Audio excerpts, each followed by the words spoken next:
Welcome back to the Rest is F1 podcast. Today we are talking about the Monaco Grand Prix, our race review on the Grand Prix.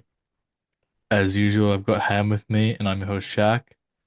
Ham, what would you give the race out of 10? Hey guys, thanks Shaq for the welcome and Monaco Grand Prix 2025. I would say 4 out of 10. Did not see the thrill that I was expecting from Monaco the season, and normally you do know that Monaco races are quite a bit on the downside. So a 4 out of 10, I would say, for the effort done by the team, to bring out some new tactics or even for things that they were trying for us. Yeah, I've given it a 2 out of 10. Um, Pretty boring race. Nothing, no racing action was happening, that was the problem. So, uh, you had a lot of people who could be like 5 seconds slower if they're the car in front. You still can't overtake. So that's the problem. Um, Yeah, I do. I totally agree. I think the Monaco Grand Prix is more of on a technical side rather than on the racing. It's like I would say when's the right time to call in the team for a pit stop or what tires are good rather than you having a chance to overtake the driver because the tracks is too small, it's too narrow, and the cars are huge. yep. So it's kind of hard because if I recall, it was the last year I was after Perez's crash, the top order was the same. So it was boring. And this year, a couple of changes in the top 10, but that still wasn't as thrilling as we expected it would be with the two pit stop. Yeah. So obviously we'll come to that to pit stop thing, but Norris actually ended up winning this race. He hasn't won since the first race of the year, and it was Leclerc and Piastri in second and third. So that's another swing in the championship. 3 point gap between Piastri and Norris. Piastri's still leading, but Norris has come back a bit after a poor few races. But what do you think of Norris's win? Oh, it was beautiful. To be honest, my favorite moment of the race was, in fact, the turn one incident by Norris. As you know, he is a bit confident when it comes to turn one. In the past as well, we've seen how good he does his turn one. He tends to give up the position to somebody else, but then even his turn one incident was not working in Monaco because you saw how narrow the roads were, and the way he locked up, oh, I was like, oh no, they were gonna crash, So the same was said by Piastri, seeing the smoke coming out of Norris's tires because he had to break in so hard to get in that corner. If not, there was a straight up crash. So that turn one was quite interesting for me. And but then, as you know, the race in Monaco is won on a Saturday rather than on a Sunday. So where you qualify matters a lot in Monaco because unless and until you get lucky, you don't pit and you get a red car, red flag, or a safety car, it is hard to win even you're in the second position in Monaco. So Lando winning was, to be honest, phenomenal. Shaq, I know you saw the race. I know like it was boring, but then we've got to give it to Lando. He stuck onto the race. No flaws in his racing this time, I would say. Do you agree with me on that, though? Yeah, I agree. I do agree. He was good. He's probably one of the best in the race, but I don't think this means that he's back to his best form yet. This is the one track where you can't lose, Paul, right? So Yeah, exactly, in exactly. that Even his case, it's different. Yeah. yeah, like I said, even his turn one incident did not work in Yeah. Monaco. Yeah. Uh, so, but then let's we like you mentioned about Leclerc and Piastri finishing in podiums, and the drivers' championship is getting intense. 3 points between Piastri and Norris, so it is getting interesting. We got to see Leclerc back on the podium in Monegasque. So that was also good. I would say the top three did a beautiful job, but no other fights were seen among them. They were close between each other. They were trying, but then nothing happened, and yeah, it was a okay race, like we mentioned. Yeah. Um, let's talk about the two-stop uh new rule that was introduced for this race. Obviously, we've talked about it before, but the FIA made it so that the Monaco Grand Prix has to have two stops for this year. And the fact of this was, I would say that the tire wear is not high enough for the drivers to be needing to stop anyway. You usually would only need a one stop around Monaco because you can make the tires last all the way. Because you don't need to push as much because people can't overtake you. So adding a second stop, I think was a flop. I think the lack of tire wear means there's nothing for the drivers to lose if they are pushing. So even when they have two stops, it means they can push even more if they want to. So that's what I mean. I don't think the two stop was a good idea. But what do you think? Shaq, I think the reason why they bought in a two-stop is because they could make this interesting. Like, like you mentioned, it is true that the tire wear is not there. We've witnessed that last year, where Perez crashes his car around. I think in the first couple of laps. If not wrong, it was the first lap, and the drivers went on for a long stint in the same tire after pitting. That was eventually a red flag, and they all changed their tires during that time, and they didn't bother coming back into the pits. So the reason why they did this is because to create a bit more confusion, overcut, undercut, a lot of things would happen, and they expected that this was going to happen in Monaco, but then that did not. I would have suggested, if ever get a chance, I would have said, they were asked to put two different compounds in the race. So I would have suggested, you've got to start with the soft tires. Then eventually, you get a time window where you can start pitting. So let's say if your soft tires get last up to like 20 laps in Monaco, the pit window is going to be between 20 and 25 laps. So everybody's got a pit between that time. And again, wear another soft, and towards again give them another 20 25 laps, and you go for this last one. So they will have a fixed time on when to pit, and so they'll be using two soft, since the soft is always degrading faster. Even in Monaco, I think it's gonna be the same issue. And towards the final, once you start for the second pit, you get what do you call, you get to use a second compound. So you use two compounds, you use two pit stops, and at the same time you have a pit window where you will have to pit. But as you know that V Cup scored double point just because of this. So them scoring 2 points. I mean, them scoring points with both the cars was, they had slowed down one of the drivers. Lawson slowed down the entire line so that Haja could pit. So this was the tactic bought by them for the two slop.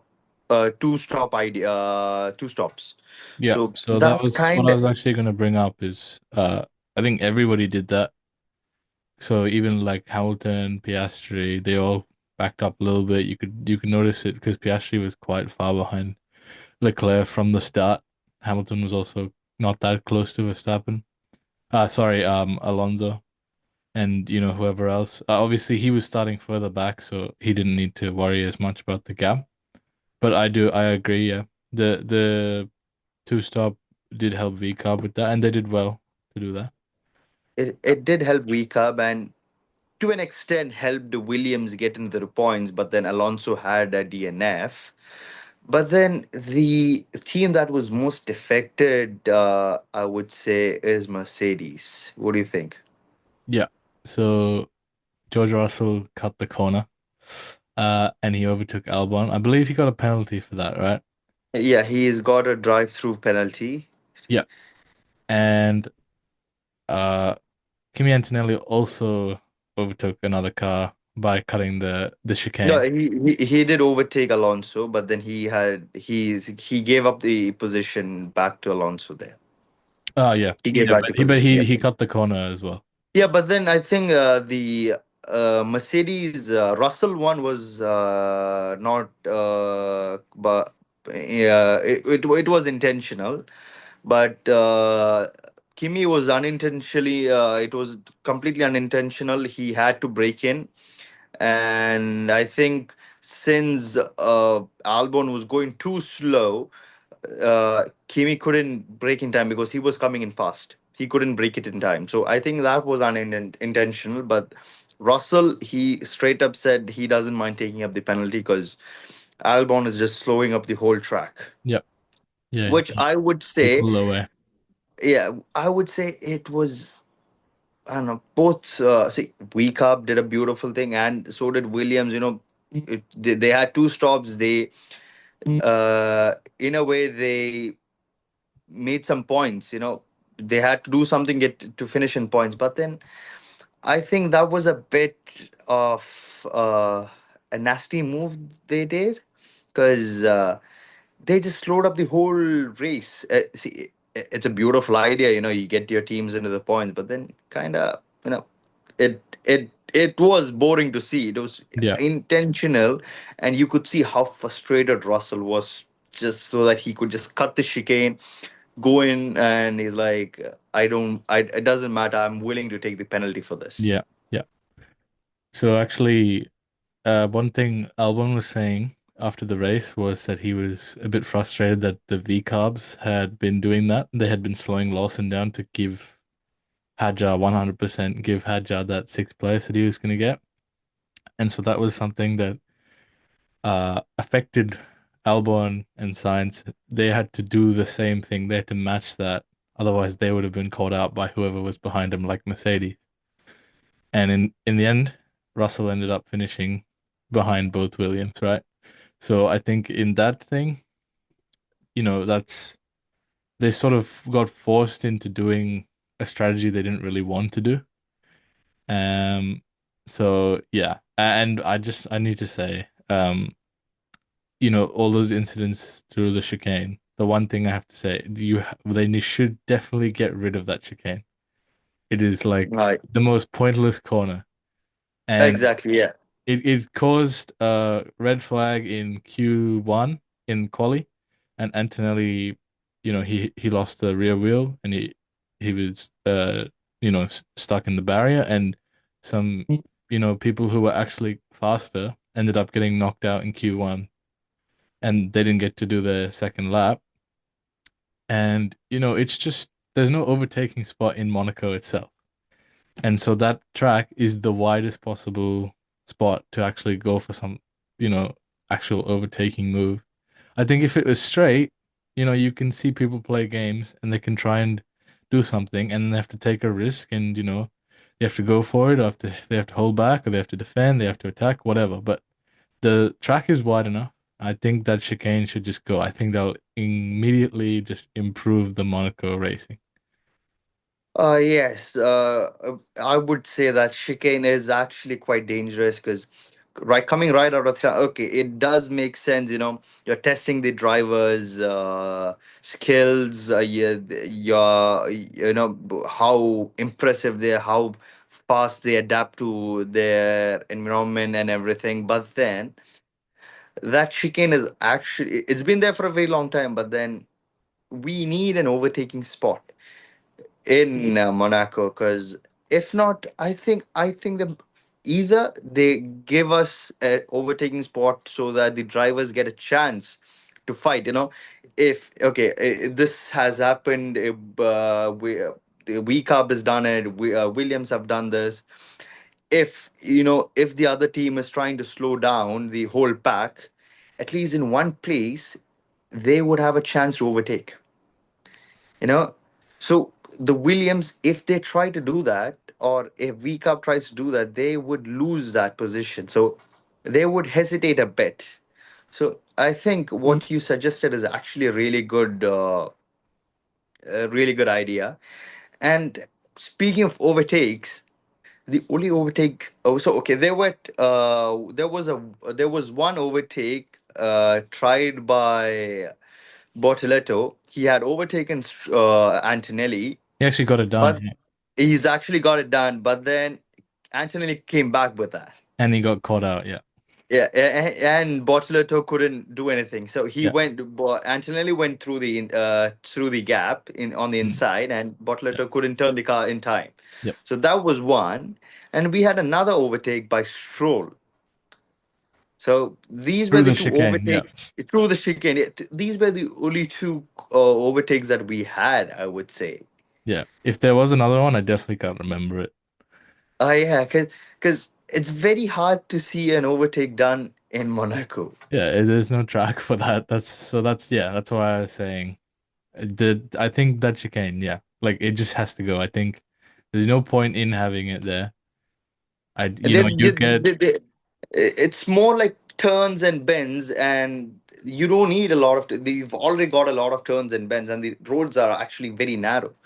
yeah, You need an overtaking zone there. yeah. And I've totally forgot to mention about Hamilton. A person who had got on P4 and three place grid penalty went to P7, if I recall. He started in From P7, he P8, started from P7, finished P5. P7, uh, and he's gone up to P5. So I would say, the strategic calls for the pit stop was good. The no overtakes were done, but then I think that was a decent comeback from a place like that, Yep. where you've got a V carb who was trying to slow down the pack and everything. That was And Ferrari's fault though. yeah, it was Ferrari's fault, The totally. penalty. The impeding, yeah, it was totally Ferrari fault, man. Even Max said that, so that's pretty clear. Yeah, pretty good, yeah. But then, I've just got to say that he's at least got back the place for Ferrari. I think they had a decent weekend with even Leclerc finishing in the podium in P2, Hamilton in P5. I think Ferrari had a decent weekend as well. Yep. And actually I just want to throw another idea out there. This one's a bit more, I guess, different. But before the tunnel, you turn right to go Mm. into the tunnel itself.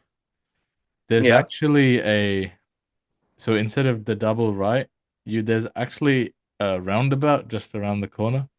So if they had made it so you go like around this roundabout like a hairpin and then you go Mhm. through the tunnel, that's another thing they could do at Monaco, I think.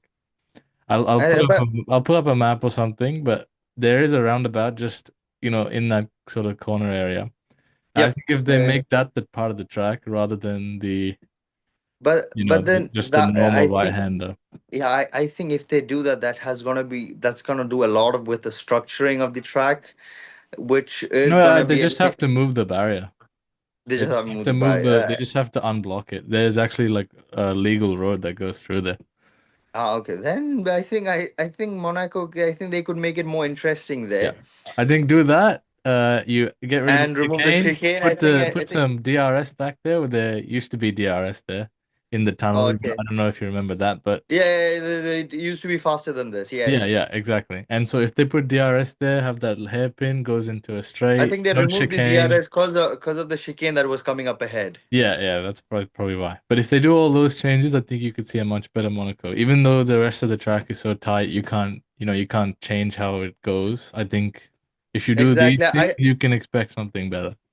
exactly. I think the teams creating gaps between drivers would be stopped if this happens, and the two-stop strategy if we incorporate a bit more like you've got to use soft in the first two pit stops, or if you're going to use hard, doesn't matter. But once you wear that within the lap 20 or 25, you'll have to pit. Yeah.